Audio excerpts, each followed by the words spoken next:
Donc on est là avec Eric Prez, l'entraîneur du club de Massy. Il y a une bonne histoire de Massy. Dites-moi un peu de l'histoire de ton club. Ah bah, c'est sûr qu'on a une culture sportive, une culture du résultat en natation.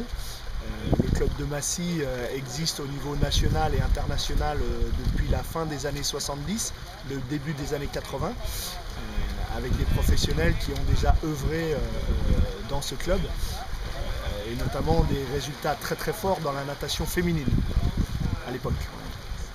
Et maintenant, tu as Sophie de Ranchy, tout le monde connaît. Et dites-moi un petit peu de Sophie et les autres dans le club à ce moment. Oui. Alors en ce moment, en effet, on a une équipe féminine encore très très forte, puisque sur les résultats, par exemple, de l'année dernière, notre équipe de relais dames est championne de France en titre du relais 4 nages. Donc c'est quand même assez important. On a en effet Sophie de Ranchy qui a un palmarès assez impressionnant en petit bassin, notamment au niveau européen. Elle a participé à l'ensemble des compétitions internationales depuis 2006, championnat d'Europe, championnat du monde, Jeux olympiques. Et j'ai aussi une deuxième brasseuse qui s'appelle Coralie Debral, qui est aussi une nageuse française internationale, qui s'entraîne avec nous depuis l'an dernier. J'ai une jeune nageuse aussi qui fait du crawl et du 4 nages qui s'appelle Marine Baqueta, qui j'espère va progresser un petit peu sur son niveau et dépasser un petit peu le stade national, peut-être devenir international. Et ce niveau de performance là féminin nous a permis notamment lors des championnats de France de Chartres en petit bain d'être la 5e structure française en termes de résultats sur ce championnat. Très bien. Et vous êtes là pour faire le stage ici au Best Centre à Colonel-Saint-Jeudi. Pourquoi vous avez choisi Mallorca et qu'est-ce que vous avez fait ici et, pour les championnats de la France en mars? Voilà. C'était bien passé ce stage? Voilà, très bien. Moi j'avais besoin d'un site de stage qui regroupe tout ce que je recherche pour justement préparer les championnats de France qui auront lieu fin mars, dans un mois à peu près. Là le Best Centre à Mallorca réunit en fait tout ce qu'on voudrait, c'est-à-dire la proximité des sites d'entraînement et des lieux de vie, l'hôtel, la restauration, le beau temps dans la mesure du possible, l'accueil chaleureux de l'équipe dirigeante, et puis la disponibilité du bassin, c'est-à-dire la facilité avec laquelle on peut s'entraîner et essayer de faire progresser les nageurs. Donc l'objectif étant d'être le plus fort possible dans un mois, j'ai trouvé ici vraiment ce que je recherchais pour préparer ces championnats. Et qu'est-ce que vous avez fait dans cette semaine? Ils ont bien entraîné? Ouais, ça a été une bonne semaine d'entraînement, c'était une semaine assez lourde, assez chargée pour eux, mais bon, c'est le but de nos stages. Derrière ça, on va retourner à Paris, à Massy notamment, pour se reposer un petit peu et préparer vraiment le championnat de France de Strasbourg. Et donc on a profité de développer évidemment un certain nombre de qualités, que ce soit des qualités aérobie, des qualités de vitesse, des qualités de technique aussi, puisqu'on avait le temps de travailler tout ça. Et je pense que c'est un endroit où on reviendra parce que ça m'a permis de vraiment travailler calmement dans un endroit où il n'y a pas de public. C'est vrai que ça c'est important pour nous. On n'est pas mélangé avec un public différent. Il n'y a que des sportifs et que des entraîneurs qui sont ici présents. Et tu as une philosophie de l'entraînement. Qu'est-ce que tu en penses pour l'entraînement des athlètes? Ma philosophie de l'entraînement, elle est assez simple en fait. Elle tourne autour de trois principes qui sont vraiment basiques. C'est la régularité, la progressivité dans l'entraînement et l'alternance des charges de travail et en fait de récupération.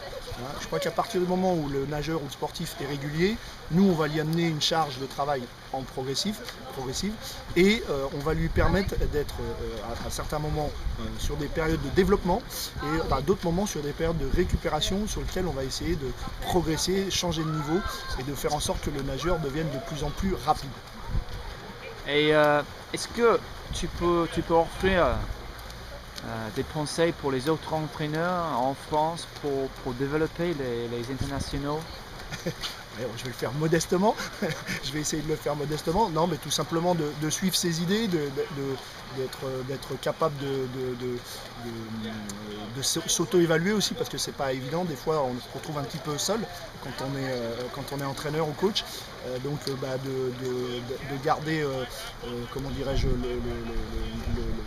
la bonne voie sur laquelle on trace des objectifs et des grands principes, et puis de voir à chaque fin d'année en fait si ce type de travail est juste, a permis aux nageurs de progresser, auquel cas il faut continuer de progresser dans cette voie, ou alors peut-être des fois voire même changer complètement de voie, sans que ça pose de problème particulier, ne jamais être trop figé sur ses propres idées, parce qu'on voit bien que, tu seras d'accord avec moi James, la natation évolue au fur et à mesure des années, des époques, des standards qui sont différents, que ceux qu'on a pu connaître nous en tant que nageurs, et ceux qui arrivent avec évidemment le haut niveau qui devient de plus en plus dense, de plus en plus difficile à acquérir en fait.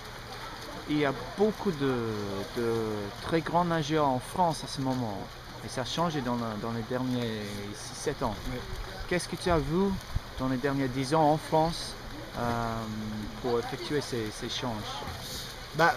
Moi, mon analyse sur la réussite d'une certaine catégorie de nageurs français, c'est que pour la plupart d'entre eux, ils sont entraînés par des coachs qui étaient déjà là dans les années 80-90, à l'exception de peut-être le coach de Marseille, Romain Barnier, qui lui était nageur à l'époque, et le coach de Nice, Fabrice Pellerin, qui lui aussi était nageur à l'époque.